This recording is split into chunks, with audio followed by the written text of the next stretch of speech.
আমার বিনীত অনুরোধ আপনাদের কাছে যে পূর্ণাঙ্গ সংস্কার না হওয়া পর্যন্ত দেশে কোনো নির্বাচন হতে দেওয়া হবে না। আমাদের সন্তানরা শহীদ হয়েছে, প্রতিদিন হলে আমরা পিতা হিসেবে, আমরা শহীদের গার্ডিয়ান হিসেবে আমরা আরেকবার আমরা তাদের হয়ে মাঠে যুদ্ধের মাঠে নামবো ইনশাআল্লাহ। আসসালামু আলাইকুম। আজ এই ঐতিহাসিক দিনে আমি মহান রব্বুল আলামিনের কাছে কৃপা যে আজকের এই অনুষ্ঠানে আমার মতো মানুষ শহীদের বাবাকে এখানে বক্তৃতা দিতে পারছি।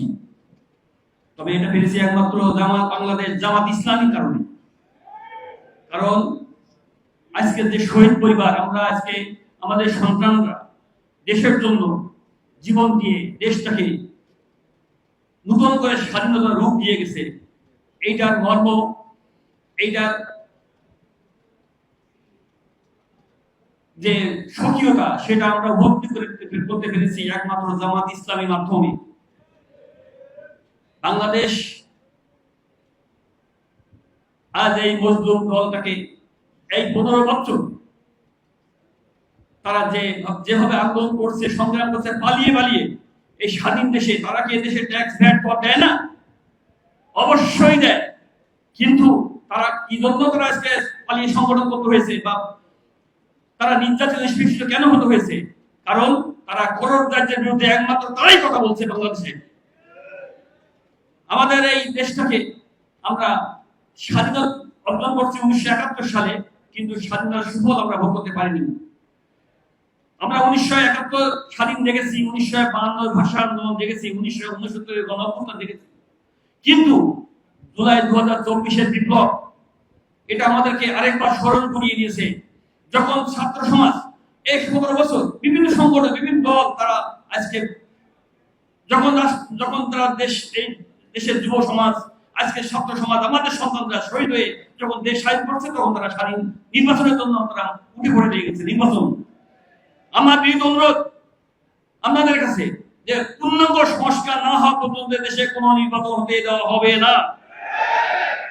আমাদের সন্তানরা শহীদ হয়েছে, প্রতিদিন হলে আমরা পিতা হিসেবে, আমরা শহীদের গার্ডিয়ান হিসেবে আমরা আরেকবার আমরা তাদের হয়ে মাঠে যুদ্ধের মাঠে নামবো ইনশাআল্লাহ। আজকে যে শহীদদের স্মৃতি আজকে আমরা হারিয়ে গিয়েছিলাম, আমাদেরকে আজকে পুনরুদ্ধার করছে এই জামাত ইসলাম। সুতরাং এই বাংলাদেশের শাসন ব্যবস্থা কায়েম করতে হলে, আমরা এই করোড় রাজ্য থেকে দেশটাকে স্বাধীন করতে হলে, আমি মনে করব একমাত্র জামাত ইসলাম বিকল্প আছে বলে আমি মনে করি না। তো আমি আপনাদের কাছে বলতে চাই, আমি আমার সন্তানকে যেভাবে হত্যা করেছে ওই প্রসঙ্গে আর নাই যাই, কারণ এটা বিভিন্ন মিডিয়াতে, বিভিন্ন প্রিন্ট মিডিয়া, ইলেকট্রিক মিডিয়াতে বহুবার আসছে। কারণ বাংলাদেশে যে এখন আমাদের ঢাকা মহানগরের আমিরে মহোদয় বলছেন যে প্রায় 1700 অধিক তারা সংরক্ষণ করছেন এই শহীদের, আরো পর্যায়ক্রমে বাড়বে। আমি মনে করি অন্য কোন সংগঠন, অন্য কোন দল, আমি কোন দলকে নির্দিষ্ট করে বলতে চাচ্ছি না, বলছি না। দেখেন আজকে আমাদের এই সংগঠন, আমাদের আজকে যে শহীদদের স্মৃতি সংরক্ষণের জন্য যা যা করছে একমাত্র জামাত ইসলাম। কোন লোক, কোন সংগঠন, কোন দল আমাদের কাছে যায়নি। একমাত্র তারা খুঁজে প্রত্যেকটা শহীদ পরিবারের সদস্যদের সাথে যোগাযোগ, আর্থিক, সামাজিক বিভিন্নভাবে তারা সহযোগিতা করে যাচ্ছে এবং করছেন।